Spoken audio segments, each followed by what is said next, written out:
Hello everyone, welcome back to Tech It Simple. In this tutorial video, I'm going to guide you on how to update Drive. Google.com. Before getting started, please make sure you have a stable internet connection. First, you need to go to the App Store. Locate the App Store on your phone and tap on it. In the search bar, type Google Drive, then hit on Search. As you can see, the Update option is here to update your Drive. Tap on the Update option. Wait for a while and give it a little more time. It is going to automatically install the latest update for you. So, you can begin using the latest version of Google Drive.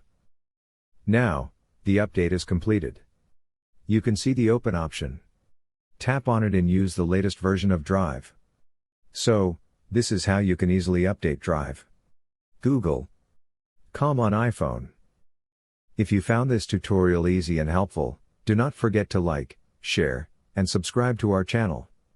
Also, press the notification bell so you won't be missing any updates from us. Meet you in the next video. Till then, stay tuned.